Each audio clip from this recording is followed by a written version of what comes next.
Halo semuanya, balik lagi bersama gue di Review After Race dan kali ini langsung aja kita akan ngebahas soal hasil dan juga kesimpulan final dari Sepang Sekdown MotoGP 2026. Seperti yang kita tahu ya, para pembalap ini kayak pembalap tes, kemudian ada pembalap rookie, dan juga para pembalap yang berada di konsesi D ya pabrikannya seperti Yamaha ini udah menjalani 3 hari Sepang Sekdown Test yang berlangsung pada 29 Januari sampai dengan 31 Januari 2026 kemarin. Lalu gimana hasilnya? Jadi yang pertama itu ada Alex Espargaro ya, yang berhasil menjadi pembalap tercepat di hari ketiga Sepang Sekdown Test MotoGP 2026. Catatan waktunya yaitu 1 menit 57,173 detik. Kemudian di tempat kedua ada Paul Espargaro dari KTM Factory Racing Team. Yang ketiga ini ada Fabio Quartararo dengan pakai Yamaha V4-nya.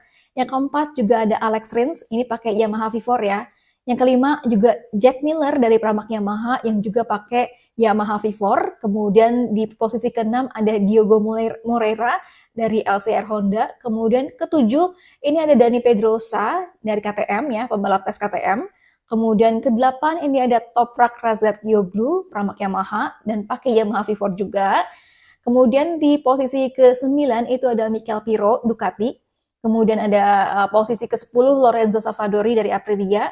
Ke-11 ini ada Mika Kallio dan juga ke-12 ini ada Augusto Fernandez dan juga Andrea Dovizioso. Tapi kalau catatan waktu ya dari Augusto Fernandez dan juga Andrea Dovizioso ini tidak ada deskripsi soal specific time itu berapa catatan waktunya gitu. Tapi menurut dari Crash.net, kemudian jadi MotoGP, ini ada di posisi ke-12.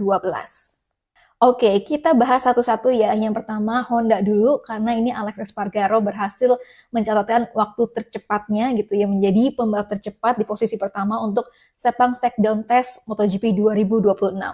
Nah, ini lap tercepat yang dibukukan sama Alex Espargaro gitu ya, lebih cepat 0,2 detik dari catatan waktu Joan Mir saat kualifikasi di MotoGP Malaysia 2025 musim kemarin ya. Dan tentu aja ini sebuah sinyal positif dan juga kemajuan yang solid bagi Honda gitu. Kabar yang beredar ini juga menyebutkan bahwa Honda juga telah menentukan arah pengembangan dari motor RC213V ini untuk MotoGP 2026. Dan meskipun ini memang Honda kan dari konsesi D ke konsesi C gitu kan, dia naik kelas gitu ya, naik peringkat. Tapi memang ada sejumlah privilege gitu ya yang dibatasi nih untuk Honda. Meski begitu, Honda masih tetap bisa memodifikasi mesin RC213V ini sampai dengan balapan perdana di MotoGP Thailand nanti. Dan artinya seperti Yamaha juga ini nggak ada larangan teknis buat Honda untuk improve menghadapi musim 2026 ini. Oke, kita lanjut ke KTM ya. Paul Espargaro ini berhasil menempatkan posisi kedua gitu ya di hari terakhir Sepang Sekdown Test, yaitu dengan catatan waktu lap terbaiknya 1 menit 57,299 detik. Dan Paul Espargaro ini hanya terpaut 0,126 detik dari Alex Espargaro yang menempati posisi pertama ya di Sepang Sekdown hari terakhir. Dan catatan waktu Paul Espargaro ini yaitu juga lebih cepat dari lap time-nya Pedro Acosta pada sesi kualifikasi di MotoGP Malaysia 2025 lalu. Jadi memang Paul Espargaro ini lebih cepat ya dari Pedro Acosta di sesi kualifikasi tahun lalu gitu. Dan KTM ini memiliki tim uji coba yang beranggotakan 3 pembalap, yaitu ada Paul Espargaro, kemudian juga ada Dani Pedrosa, dan juga anggota lama proyek RC16 yaitu Mika Kallio gitu ya. Dan ini juga ada beberapa pembaruan penting yang terlihat dalam Sepang Sekdown ini untuk KTM, yaitu perubahan dari aerodinamika gitu. Meskipun rumor yang beredar juga ini tentang komponen yang tampaknya dikembangkan lebih jauh untuk proyek MotoGP 2027. Alias waktu kemarin kan gue juga sempat bahas di Sepang Sekdown hari kedua gitu ya. Mika Kallio ini diduga gitu ya ngetes duluan untuk mesin MotoGP 850cc, yaitu untuk proyek MotoGP 2027. Oke, kita lanjut ke Yamaha. Ini ada Fabio Quartararo yang berada di posisi ketiga untuk Sepang Sekdown Test hari ketiga gitu ya. Catatan waktu terbaiknya ini 1 menit 57,690 detik. Itu sekiranya setengah detik lebih lambat dari waktu lap yang dicetaknya saat kualifikasi kedua di MotoGP Malaysia 2025. Jadi kalau kita lihat mungkin ya lebih lambat ya. Nanti kita akan ngebahas juga bagaimana perbandingan ya catatan waktu antara Yamaha pakai Yamaha V4 dan juga Yamaha Inline 4 di Sepang Test sebelumnya gitu ya. Namun perlu diingat bahwa pabrikan Yamaha ini memang sudah meluncurkan YZR M1 bertenaga V4 gitu ya untuk musim 2026. Dan dengan konsesi peringkat D ini Yamaha memang masih mempunyai keleluasaan untuk pengujian gitu ya tanpa batas. Dan adapun para pembalap Yamaha gitu ya, makanya turun semua nih di Sepang Shakedown Test hari kedua dan juga hari ketiga, yaitu ada Fabio Quartararo, ada Alex Rins, ada Jack Miller, kemudian juga ada Toprak Razgatlioglu, kemudian juga ada pembalap tes mereka, ada Augusto Fernandes dan juga Andrea Dovizioso gitu. Nah, untuk pembalap penguji ada Augusto Fernandes dan legenda MotoGP Andrea Dovizioso gitu. Ini juga bekerja keras selama Sepang Shakedown Test. Begitu juga untuk rookie Toprak Razgatlioglu gitu ya, untuk prima pramak Yamaha. Dan sehingga ini ada total 6 pembalap yang udah turun gitu ya di lintasan untuk Yamaha selama pengujian di Sepang Shakedown Test selama 29 sampai dengan 31 Januari 2026 ini. Oke, untuk Ducati belum ada upgrade ataupun update yang radikal lagi ya seperti di Sepang Shakedown Test hari pertama. Jadi untuk di hari kedua dan juga hari ketiga ini adem ayem aja nih ya Mikel Piro gitu, nggak ada terobosan-terobosan baru dari Ducati yang dia coba gitu. Tapi di sini memang mempersiapkan aerodinamika gitu ya. Dan Mikel Piro ini mempersiapkan motor Desmos Edici GP26 yang bakal dipakai sama Marc Marquez, kemudian juga Pecco Bagnaia gitu ya. Dan juga beberapa pembalap lainnya kayak Alex Marquez gitu ya. Karena kan dia pakai GP26. Tentunya juga untuk Fabio Di Gia yang pakai VR46 ya, yang pakai GP26 juga nih. Dari Ducati, Mikel Piro, kemudian juga sebenarnya ada Alex Marquez ya. Tapi Alex Marquez itu karena ini memang Sepang Shakedown Test gitu ya, yang memang diperuntukkan buat pembalap tes dan juga para pembalap rookie dan para pembalap yang memang ada di pabrikan konsesi D gitu ya. Sementara untuk Grace ini ataupun Alex Marquez itu kan dia Ducati gitu ya. Ducati itu berada di konsesi A. Jadi dia nggak bisa ikutan di Sepang Shakedown Test ini. Dia ikutannya nanti di Sepang Test pada tanggal 3 sampai dengan 5 Februari 2026. Jadi Alex Marquez meskipun dia udah sampai di Malaysia, meskipun dia udah ada di sirkuit gitu ya, dia cuma bisa nontonin aja gitu ya para pembalap lainnya untuk ngetes. Oke, lanjut kita ke Aprilia. Ini ada Lorenzo Savadori, merupakan satu-satunya pembalap tes dari Aprilia dan dia tuh kayak kerja keras banget karena dia ngetes gitu ya untuk 8 motor gitu untuk pabrikan dan juga untuk tim satelit mereka yaitu Trackhouse dan juga Aprilia. Dan Lorenzo Savadori ini memang untuk mempersiapkan gitu ya, mempersiapkan motor yang akan dipakai sama Marco Bezzecchi, Jorge Martin, Ai Ogura, dan juga Raul Fernandez. Menurut dari laporan MotoGP, ini sebenarnya pilihan sasis untuk pabrikan Aprilia ini memang udah ditentukan gitu ya. Yang menjadi bahan pertimbangan nanti adalah aerodinamika dan akan dibandingin gitu ya antara Marco Bezzecchi, kemudian juga Fernandez dan juga Ai Ogura selama Sepang Test nanti yang akan berlangsung pada 3 sampai dengan 5 Februari 2026. Oke, gimana dengan hasil tesnya rookie alias pendatang baru ke MotoGP 2026, yaitu ada Diogo Moreira dari LCR Honda dan juga Toprak Razgatlioglu di Pramac Yamaha ya. Ini menurut dari laporan MotoGP itu ada pembalap Brazil, Diogo Moreira dan juga pembalap Turki, Toprak Razgatlioglu, dan keduanya ini mendapat keistimewaan ya karena mereka baru datang lagi ke MotoGP 2026 gitu.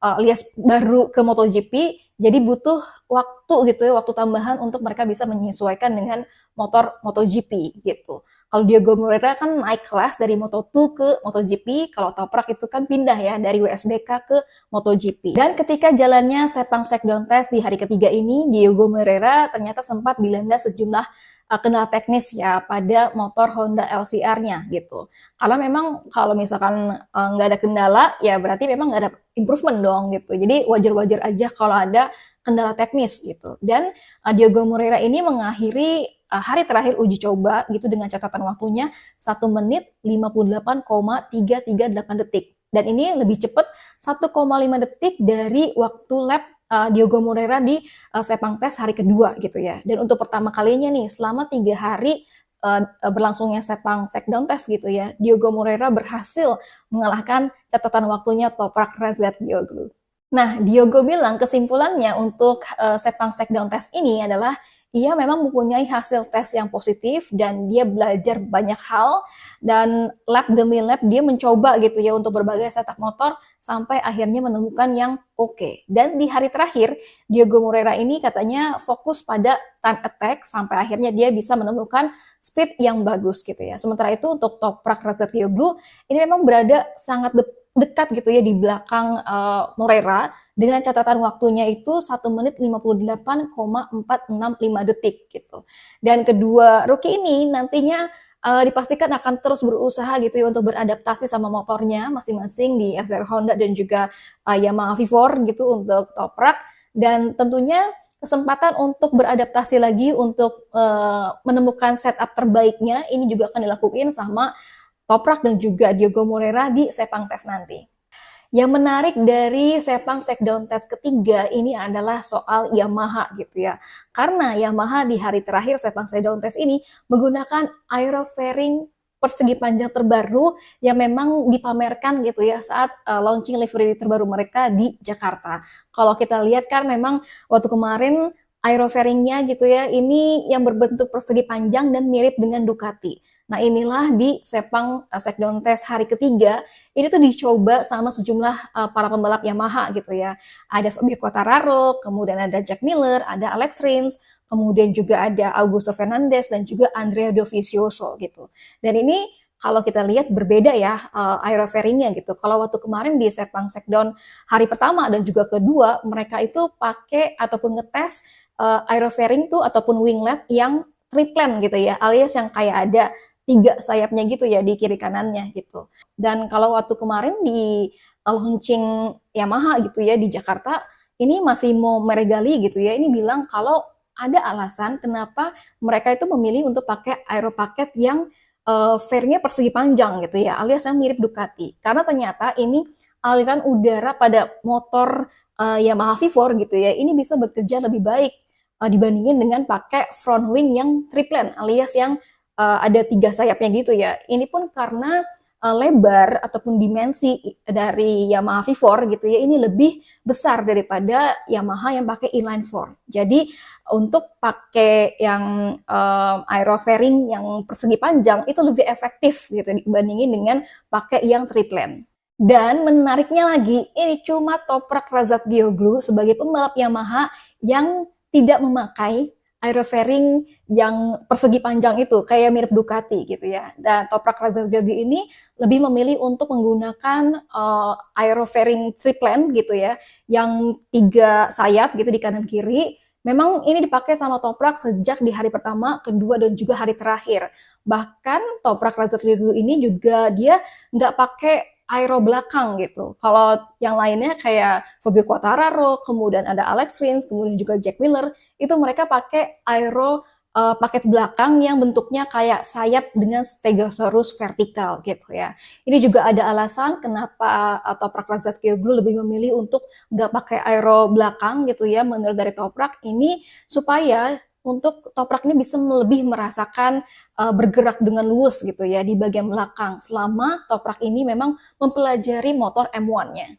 Oke, lalu gimana sih perbandingan dari catatan waktu gitu ya ketika Yamaha menggunakan V4 di Sepang Shakedown Test ini, kemudian juga dibandingin dengan hasil tes dari Sepang Test MotoGP 2025 lalu yang pakai mesinnya inline 4 dan juga dibandingin dengan catatan waktunya saat kualifikasi MotoGP Malaysia 2025 lalu. Ini ada analisisnya ya dari crash.net. Jadi kalau dilihat di tabel ini gitu ya, ada data-data yang menghasilkan kesimpulan sementara saat ini, yaitu catatan waktu Yamaha V4 ini memang lebih lambat dibandingin dengan catatan waktu di Sepang Test 2025 saat pakai inline 4 gitu ya. Tapi kalau dibandingin dengan catatan waktu di kualifikasi MotoGP Malaysia 2025 ya, catatan waktu Sepang Shakedown Test pakai Yamaha V4 ini lebih cepat dibandingkan dengan pakai Yamaha yang inline 4 gitu. Kecuali khusus buat Fabio Quartararo, ini dia malah lebih cepat pakai inline 4 di sesi kualifikasi MotoGP Malaysia 2025 lalu. Kemudian kalau Toprak Razgatlioglu ini memang nggak bisa dibandingin ya, karena kan dia baru pertama kali ke Yamaha gitu ya untuk MotoGP 2026 dan langsung pakai Yamaha V4. Nah, intinya Yamaha V4 di Sepang Shakedown Test ini masih tahap penentuan arah yang awal banget ya. Nantinya juga kita akan lihat gimana hasilnya untuk Yamaha V4 ini di Sepang Test 2025 dan juga bagaimana sih performa realnya gitu ya, yang sesungguhnya untuk Yamaha V4 di balapan MotoGP 2026. Oke, segitu dulu teman-teman untuk review after race kali ini. Jangan lupa untuk saksikan terus review after race untuk sejumlah informasi MotoGP lainnya. Bye-bye!